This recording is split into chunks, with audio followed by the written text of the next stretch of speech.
Hi, and welcome back to another segment of Burnt Coverage Week 9 edition. I am your host, Joel. And I'm Curtis. You can call him Shemp for the rest of the Certainly. episode as well. This is the quarterback segment. So, who do you like, Week 9?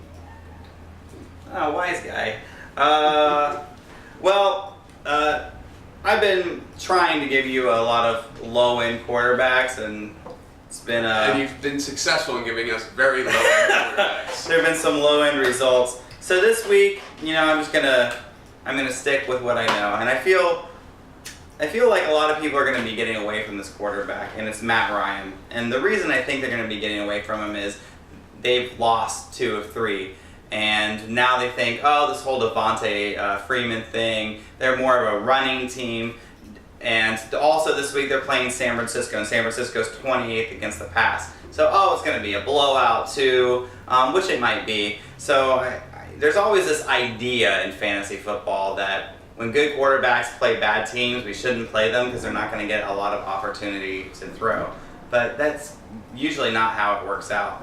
Matt Ryan, so they have lost 2 of 3, and they slightly struggle on the road. That sounds like something you wouldn't want to play Matt Ryan for, but if anything can keep them in this game, of course it helps you if you're the idea that we need a competitive game to get Matt Ryan going. He probably will play the whole game because right now, their division is getting out of their hands. The Carolina Panthers are on a roll, and they look like that old school NFL team. And I would say, probably the 3rd best team in the NFL right now. I'd say the Panthers. Maybe that's for a different day. For a different day, but with Matt Ryan, he does have the weapons, and really he has the weapon. Julio Jones, who's going to be unstoppable in San Francisco this week. And Matt Ryan's still 3rd in pass yards, even with only Julio. Last week he started to use Jacob Tamme. I know he had a good game earlier in the year. I think a lot of that, though, was due to the fact that the Bucs are actually semi-decent against the run. They're actually top 10 against the run. So it was an extension of their... It's true. I know, but you seem to find a way to work that in every week. Well, they played them last week. It counts. Bucs are good against the run. So I think there will be more Devontae Freeman this week. I don't think he's a bad play as well. Maybe we'll get to him in our running backs. But they've also been throwing to Devontae Freeman a lot. Devontae Freeman leads the league in receptions and reception yards out of the backfield. So there's nothing but blue skies ahead for Matt Ryan here. Yes, the worst thing that can happen would be 45-0, but 45-0, you're already getting 280 and 3 touchdowns out of Matt Ryan. Certainly not his fault. I look for Matt Ryan for 7,100 in DraftKings, 8,000 in FanDuel. Not the highest. He's not necessarily low, but we still got a lot of wiggle room with those prices. Typically I'm very leery of Matt Ryan away from home. His home road splits are drastic. I think he only averages about 225 and a touchdown when he's away from Atlanta, and he gets another touchdown and an extra 50 yards when he's playing at home. But this game, have none of those concerns, and this definitely has. I think you're right. This has almost like a right the ship feel game to me, where Atlanta wants to get back on track where they were. They seem to have stumbled a little bit. A lot of those have to do with injuries. So Julio's been banged up a lot. He's always banged up, but I think he's nursing a couple injuries that we don't know about. But no, I think this is a game where they just go pedal to the metal, start to finish, and it's a terrible franchise in San Francisco, complete disarray. That it's just if they show up, that I'll be impressed. Yeah, and any sort of pushback from the 49ers would be great for Matt Ryan's fantasy day. Yeah.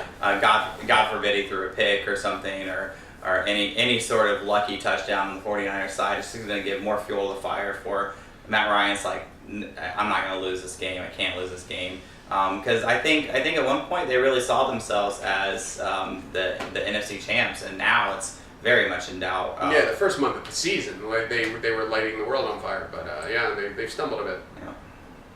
Yeah. I will go to another name you might have heard of. I'm going to go Peyton Manning. going against his old team, the Indianapolis Colts. So he is fresh off 21 of 29 for 340 yards in that thrashing of Green Bay. True, he hasn't thrown multiple touchdowns in a game since week 3.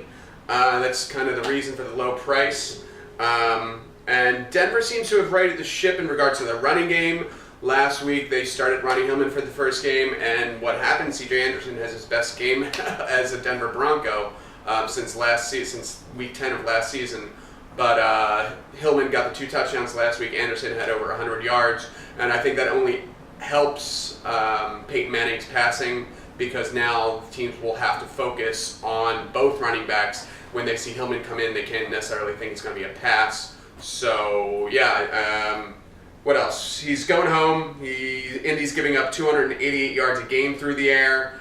And Peyton Manning's also set to break 2 NFL records this week. He's set to break the record for wins and most passing yards. And I highly doubt Peyton Manning limps to the finish line to break an NFL record. And this could potentially be his last game in Indianapolis. So I really look for this to be the best game of Peyton Manning's season so far. Price is $6,300 on DraftKings, $7,700 on the Duel. Yeah, and barring Indiana, the Colts hosting a playoff game, which doesn't look like that's going to happen, very well could be Peyton's last stand in Indy. And how great for Peyton and the fans of Indy, because they still obviously love Peyton, to be able to break these historic records in Indy, possibly. In a stadium that he essentially built. Yes, you know? I don't necessarily think people are going to be outright rooting for Peyton. They still have their team, they still love their Colts.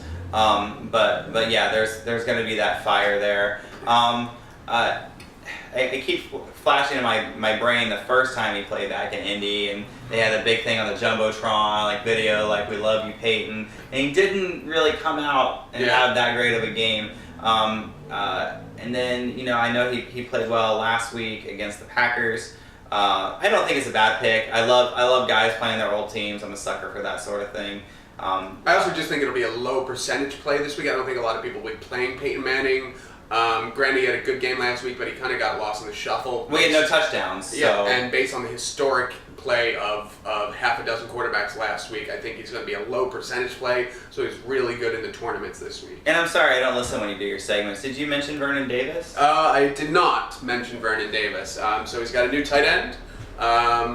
He's got a new old tight end in Vernon Davis. I just don't know. I like Vernon Davis, the addition season long. I like him in weeks in daily fantasy and weeks to come. I just don't know what his focus is going to, what his play is going to be this week with 5 days in a playbook. And let me just say, don't play Vernon Davis this week in at least DraftKings, and I think FanDuel. I don't think your stats will FanDuel you can play. FanDuel, but DraftKings no. So so be careful there. But I'm not saying here or there play Vernon Davis and that. I'm just saying. Here's an upgrade, I think, over Owen Daniels, who's just past his prime at this point. Yes. And Virgil Green is a blocking. Yeah, purely blocking. So, and a little side note on Vernon Davis too. His brother Vontae Davis plays for the Colts. So a little brotherly rivalry there. There's a lot of homecomings this week. Yeah, so it'll be a fun game to watch. I'll certainly be watching.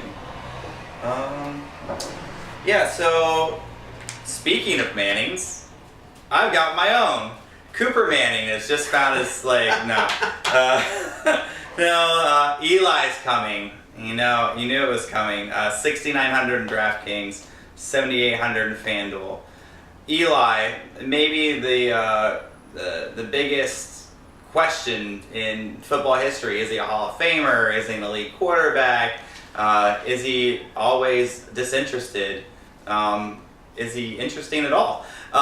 Eli has been keeping the Giants in the race for the NFC East almost solely by himself, thanks to his counterpart, Odell Beckham, of course. Last week, Eli had possibly the game of his career, at least stats-wise. 6 touchdowns, 500 yards, 3 to his boy ODB. And this week, they are playing Tampa Bay Buccaneers in Tampa. Tampa has allowed 28th most points in the league this year, so that's not boding well for my Bucs. Also, just a few little notes on how the previous quarterbacks in the last 3 games the Bucs have played have fared. Matt Ryan threw for 397 yards and 2 touchdowns last week. Kirk Cousins threw for 317 yards and 3 touchdowns. And then Blake Bortles, 303 yards and 4 touchdowns. So, whatever you think of Eli, you probably put him above Cousins and Bortles, even if you put him behind Matt Ryan. I think it's fair to say over 300 yards and 3 touchdowns is damn near the floor right here. And if you've ever been to Tampa, Tampa's really just another borough of New York. There are going to be a ton of Giants fans at this game. And if you happen to be watching this on TV, you'll think, wait a second, are they playing in New York or Tampa? I can't tell, because it will be loud and the crowd will be into it for Eli. So I just see another great week for Eli.